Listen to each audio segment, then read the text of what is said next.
Dalam nama Bapa dan Putra dan Roh Kudus. Amin. Akulah keselamatan umat sabda Tuhan. Aku akan mendengarkan seruannya dalam segala kesulitan. Aku akan tetap menjadi Tuhan mereka sepanjang masa. Bapak, Ibu, Saudara-saudari umat beriman yang dikasihi Tuhan, selamat hari Minggu dan salam sejahtera untuk kita semua. Hari ini Minggu 19 September, Minggu biasa ke-25. Mari kita renungkan perjalanan hidup kita selama sepekan kemarin. Kita syukuri setiap suka dan duka yang boleh kita lalui.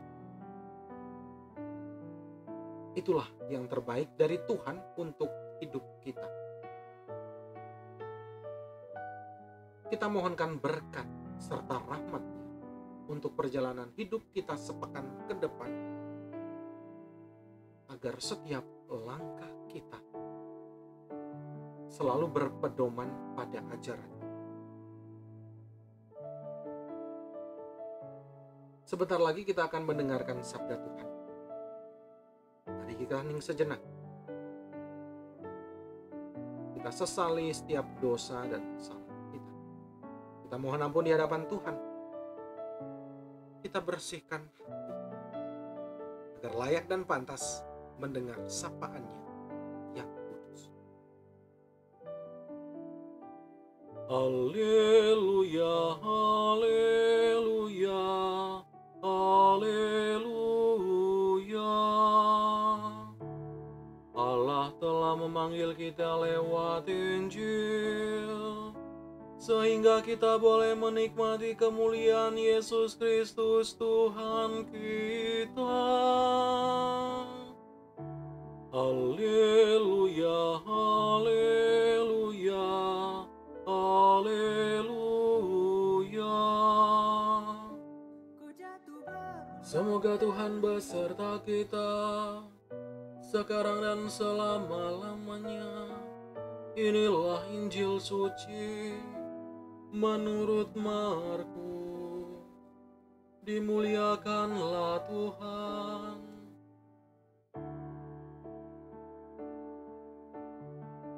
Setelah Yesus dimuliakan di atas gunung, Ia dan murid-muridnya melintas di Galilea. Yesus tidak mau hal itu diketahui orang, sebab Ia sedang mengajar murid-muridnya. Ia berkata kepada mereka, Anak manusia akan diserahkan ke dalam tangan manusia, dan mereka akan membunuh Dia. Tetapi 3 hari setelah dibunuh, Ia akan bangkit. Mereka tidak mengerti perkataan itu, namun segan menanyakannya kepada Yesus. Kemudian tibalah Yesus dan murid-muridnya di Kapernaum. Ketika sudah di rumah, Yesus bertanya kepada para murid itu, "Apa yang kamu perbincangkan tadi di jalan?" Tetapi mereka diam saja, sebab di tengah jalan tadi, mereka mempertengkarkan siapa yang terbesar di antara mereka. Lalu Yesus duduk dan memanggil ke-12 murid itu. Katanya kepada mereka, "Jika seseorang ingin menjadi yang terdahulu, hendaklah ia menjadi yang terakhir dari semuanya dan menjadi pelayan dari semuanya." Yesus lalu mengambil seorang anak kecil ke tengah-tengah mereka. Kemudian Ia memeluk anak itu dan berkata kepada mereka, "Barang siapa menerima seorang anak seperti ini demi namaku, ia menerima aku. Dan barang siapa menerima aku, sebenarnya bukan aku yang mereka terima, melainkan Dia yang mengutus aku." Demikianlah sabda Tuhan. Terpujilah Kristus.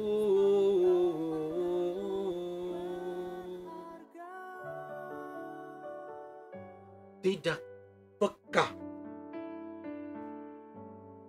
Bapak, Ibu, Saudara-saudari umat beriman yang dikasihi Tuhan,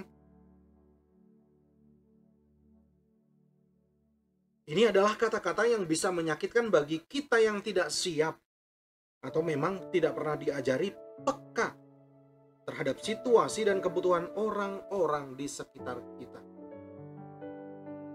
Mungkin bagi mereka yang memang tidak peka merasa tidak ada yang aneh, biasa-biasa saja. Namun orang lain yang mempunyai kepekaan akan merasa risih, tidak enak, tidak nyaman, tidak tenteram, bahkan sakit hati. Hal ini bisa membuat komunikasi dua belah pihak menjadi tidak baik. Contoh, ada orang yang minta-minta dan kelihatan kelaparan. Sementara ada orang makan dengan enak tanpa menghiraukan orang itu. Kita yang melihat merasa tidak enak karena melihat orang yang tidak peka akan sekitarnya. Hal yang sama dialami oleh Yesus sendiri. Sementara Yesus mengajar dan mengingatkan para muridnya bahwa Anak Manusia akan diserahkan ke dalam tangan manusia dan mereka akan membunuh dia. Para murid malah bicara hal lain. Gurunya mengingatkan. Padahal peringatan ini yang kedua kalinya. Gurunya mengingatkan akan bahaya di depan yang akan dia hadapi. Tetapi murid-muridnya malah mempertengkarkan siapa yang terbesar di antara mereka. Bisa dibayangkan, ini adalah pengajaran yang tidak jalan, kata-kata yang tidak masuk di pikiran dan hati para murid. Mereka bersama dengan Yesus mendengarkan pengajarannya, tetapi pikirannya kemana-mana. Sempat-sempatnya mereka berlomba-lomba menduduki tempat yang terhormat, tempat yang paling dekat dengan Yesus. Mereka tidak menyadari, maukah mereka disalib di sebelah kanan dan kiri Yesus? Tetapi apa yang terjadi?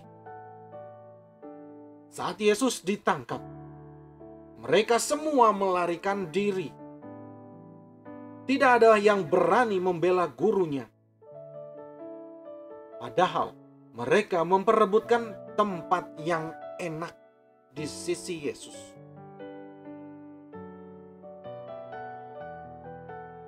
Umat beriman, kita semua tidak jauh dari sikap para murid Yesus. Siapa yang tidak menginginkan kedudukan, tempat yang enak, rumah yang besar dan bersih, dengan lingkungan yang indah dan sejuk, suami atau istri dan anak-anak yang lucu-lucu dan menyenangkan, suasana keluarga dan komunitas yang sejuk, kompak, saling mendukung, mendengarkan, dan memperhatikan. Siapa yang tidak menginginkan hal itu? Tidak ada yang salah dengan semua keinginan itu. Asalkan tetap peka, empati, mudah tergerak hatinya, berbelas kasih, dan murah hati pada orang-orang dan situasi lingkungan kita. Menjadi peka, tidak dengan sendirinya dan tidak sekali jadi. Ini juga tergantung pada pendidikan kita dalam keluarga.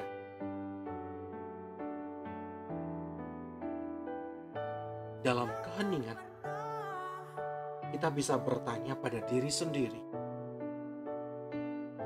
bagaimana kepekaanku, kesadaranku akan situasi di sekitarku, di rumah, di komunitas, di tempat kerja, di jalan, dan lain sebagainya.